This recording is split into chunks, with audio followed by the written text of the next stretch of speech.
with your transport card now? I've got the, yes, I got the free pass, you see. I go on the tube all the time. Buses are a bit dangerous for the 70 plus, which I'm now 70, because they have to hurl you around. You get various sort of hip operations if you're not careful. Right. But you said that you've rediscovered the Underground, the London Underground. Oh no, I was practically born on it. I was always on the Underground, always. I mean, I'm very lucky. I live with 250 yards from a subway, so I can just be in Piccadilly Circus in half an hour for nothing. So other than getting your card, has being 70 made any difference to you at all? Well, I mean, it all adds to the depression, doesn't it? But, you know, one's stuck with it. What can I do? But with age comes a lot of good things, doesn't it? Apart from the bus pass. The bus pass, yes. Is it apart from yes, that? I can't think offhand of anything else, but the bus pass is excellent. Not wisdom and gentleness and overview of life. I live 150 years, then you might get some wisdom, I suppose. It's too quick, all goes too quick. Yes, that's the trouble, isn't it? We It don't speeds have up. time. No, We don't have time to waste. No. But you never wasted any time at all. Well, I've been lucky to be busy. You know, I was a busy bee for years and years and years, and now I'm not quite so busy and thoroughly enjoying the garden. Well, can we entice Keep you you in out there. into the... Thank you. Bless your heart. We will be later enticing you. I shall be out there with the black into our fingers, garden. don't worry. Will you? OK. Well, we're going to take a little bit of a break, and Yeah. we're going to talk to Richard a lot more after the break. Plus, as salad prices are set to more than double in the shops this season, big news, we find out... What was that? That was two conflicting stories passing. Yeah, but it does connect in an odd way. You will discover later on. Anyway, oh, blah, blah, salad expensive. How to grow your own. See you after this.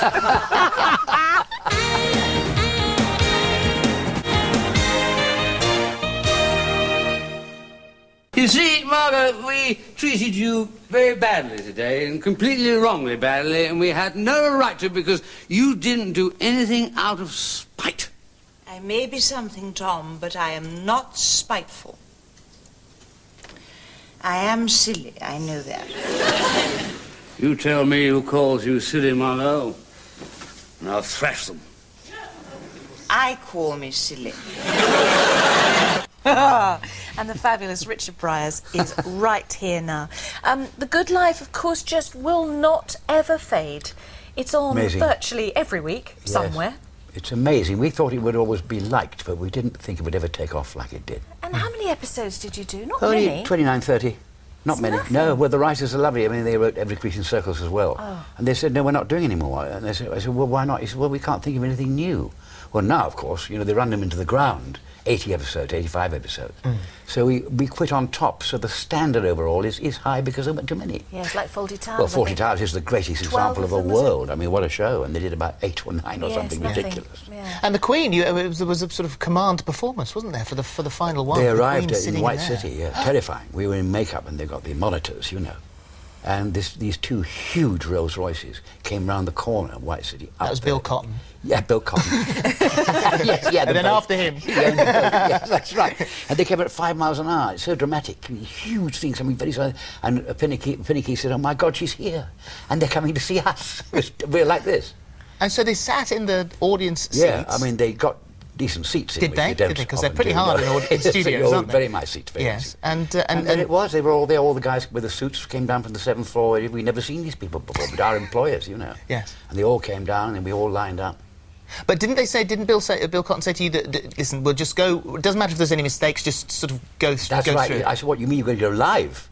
And he said, I said, well, you'll have to recast Tom Good, because I haven't got the courage to do that. And of course, we all blew up. We blew it about 2 or 3 times. And of course, the Queen and Duke of Edinburgh loved it. Yeah. Because they always love the mistakes. We don't. But you keep going, I'm sorry, it's so silly, they made a mistake. And underneath you're going, ah! So we got away with it. We recorded it. And then after that was Ever Decreasing Circles, which Yes.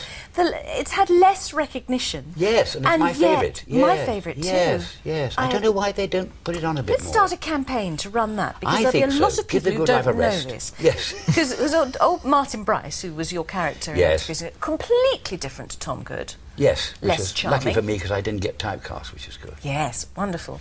Yes, Lovely Martin, part. can you do a bit of a Martin voice? Well, I don't know really, Anne. So Anne, where are you, Anne? Oh dear, oh dear. And Paul, he's always perfect. Hell's bells. Paul's always perfect. He's really resentful. There's little lovely man, Peter yes. Egan and oh, Peter Penelope Egan, Wilson. wonderful, yes. So what do you still see scripts coming through your door of the same calibre and quality? No. I was lucky. I mean, I got those two writers, Esmond and Larby. They wrote, 60 shows, the 2 series, and that's more than most actors are lucky enough to get in a lifetime. So I'm quite happy to not retire, but semi-retire. You didn't like The Office, did you? The modern comedy now. That you didn't enjoy that. I never gave it a chance. But the man who plays that part is, I thought, totally brilliant, but so dislikable that I found myself not laughing. But then I'm 70, you see. And we've kind of, as we're going, we sort of see, I don't know, more difficult to please. I think it's a slow burn as well. I mean, if you've got the time to invest... You've got to get the set. Yes. And really get into it. Yeah. And I didn't. Yeah. Being But when impatient you and do... old and angry. And were you impatient and old and angry when you were on the Gold Coast of Australia as being Smee and Peter Pan? Well, You had yes, to sit there for ages. I'm not good at abroad. I do prefer to live in Chiswick. And they said, look, it's 12 weeks, and it's a lovely part, apart from growing this ridiculous beard I had to grow. And they said 12 weeks. And, of course, dear Peter Pan broke his ankle. So now Peter Pan breaks his ankle, Peter Pan kind of stops. So I was stuck there, practically looking like a bottle of Chardonnay, and bored to death. I was there for 20 weeks, and of course, there wasn't that much more money because, the contracts, film contracts are that thick. You need a PhD and 4 lawyers to understand it. And I got an extra week's money. So that didn't work. So I couldn't wait to get back. Could you take family with you, though, or were you on your own? My wife, thank Yes. God, was with me. And Good. God knows what would have happened to the Chardonnay. So, yeah. None left.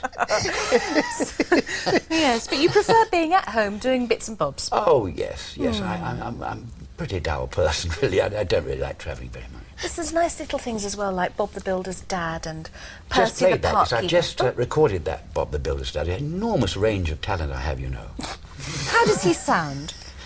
He sounded very like Martin Briers. Hello there, how are you? All right.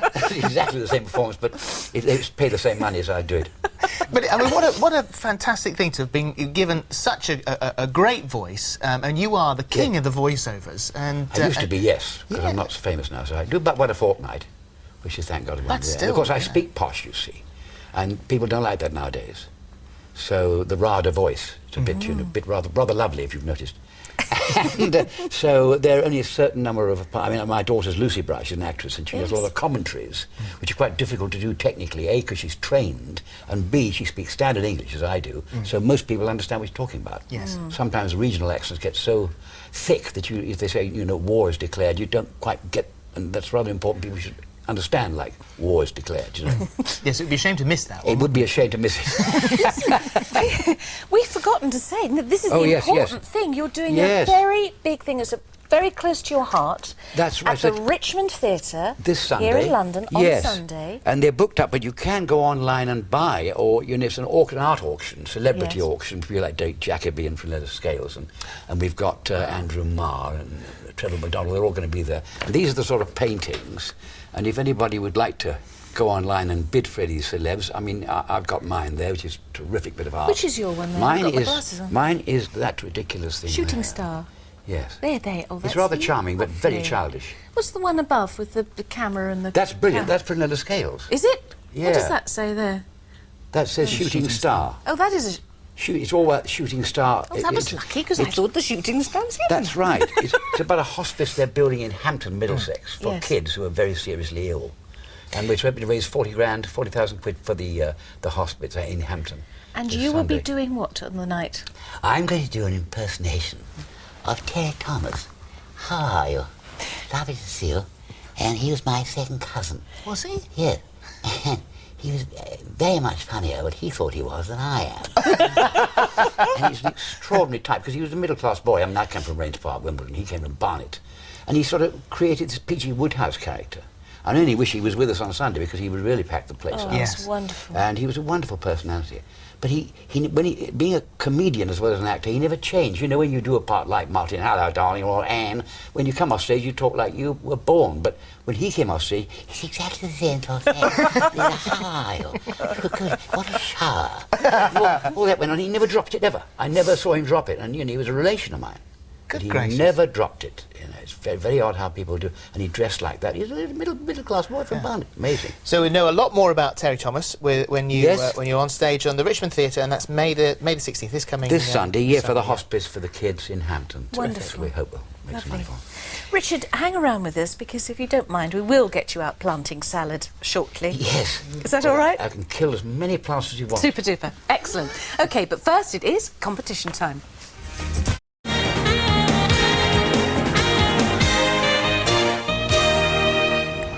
Welcome back. Now, we've brought our very special guest, Richard Briers, down to our glamorous and glorious roof terrace, to test his green-fingered knowledge with Simon Cross, our kitchen gardener.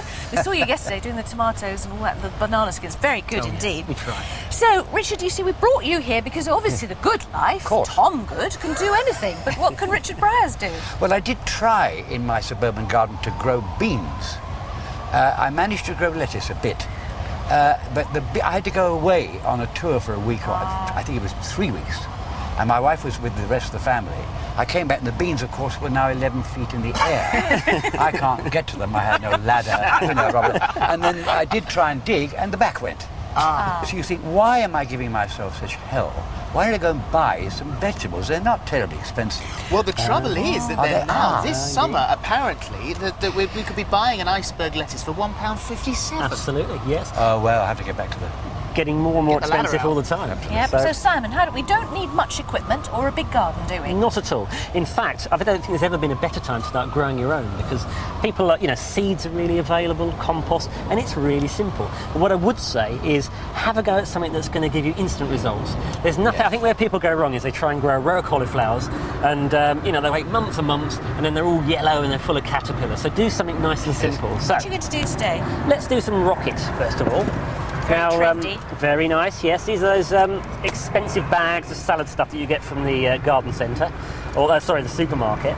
And it costs you an arm and a leg, but it's absolutely very easy to grow. And for the first time this year, the sales of vegetable seeds have outsold flower seeds. Absolutely. And I think that indicates that people are getting really interested in growing their own stuff. Because, the growth of farmers' markets and supermarkets too have got us really interested in veg. Can Richard have a pot? Richard, if you would you like tell that what, pot Fern and as I well? will have... You have that one, that's yours. And Fern and I will do this one. I might There do we a are. crop of radish. I'm going to wait. Are you? Yeah. Oh, okay. I want some rocket. So the trick here, folks, is take some seeds. Yeah. Yes. Would you like to... How about doing radishes instead? Okay. All right. He said, And would you like pointing to in the do right direction. Spinach? Lovely. There you are, sir. Right. So take a little in the palm of your hand. Yes. And now the trick is thumb and forefinger. Down to Yes. pinch. Yes. Take a little pinch of seeds. Yes. And if you roll your thumb and forefinger backwards and forwards very gently, you can place the seeds very precisely. Got that? Oh. Okay. Yeah. So then Yes. you can go around and fill up all the gaps. Yeah. Now, rocket's a bit like grass. Basically, you cut it and it just keeps coming. It keeps coming time and time again. So there's really no reason to be paying a small fortune for a bag of rocket when you can grow it yourself. That's Very- like you do in a flower pot is this. lovely. Yes. You're going to get a couple of cuttings out of this. aren't you? So what you do is maybe wait a week or so and then put some more in it, wait, Keep and a then whole you succession of little constantly pots got them going. on your windowsill or And off wherever. you go, yeah. Okay. I'll So cover that lots up. Right, yes. Now let's take a sieve. A little bit of compost in there. Oh, I love that. This is a good bit. And then if you just want to shake that over the top, just cover the seeds about the depth of the, I a bit see. of the size of the seed itself. Just cover it. That's There you are, fine. Richard. Marvellous. you. Make a Lovely. total mess. Now we've got some spinach in there. That's spinach there, Spinach radish there. here, rocket Rocket there. Rocket there. Right, now the spinach is great because fresh produce is the thing to grow at home. The things that really suffer for being transported. So things like rocket and spinach, they're just lovely crisp leaves. We haven't actually done the beetroot yet, but that's also really good as a cutting salad. So actually grow the beetroots and then just keep cutting the tops off and put them in your The salad leaves. as well. Yeah. They're edible, Yeah, are they? yeah, absolutely. Because yes, rhubarb leaves you can't eat, can you? They're No, poisonous. keep away but- from those. Oxalic acid. Is it? Okay, well just firm Yeah. that down a little bit. I Yes. tell you, the only thing I've got against rocket is that it gets under my plate. Oh, does it? But I'm sure it looks nice decorative. Yes. Well, Just pop those in there. there we Not go. necessarily the place you want it to be. Definitely not. So you can label those up, put them on your windowsill or wherever. That's it. So Very fine rose to water them very gently, I suppose, if you go very Ah, fine. yes, fine rose. a fine rose. Now I'll just get that Oh, he's out. going to show us. Ah, Oh, yes. sorry, You sorry. were I'm jumping the I'm gun jumping there, the gun. Mr. Briers. Hang on a I'm jumping second. the rocket Watering down. can, watering can. Oh, yes. And what you need to do with this is the classic problem here is people do this lark. Big drops, Yes. flashes up their compost, turn that up the other way, get it going first, then move it over your tray. Oh, lovely. Okay. Didn't know that, Richard? Ah, did you? top No, tips, you see.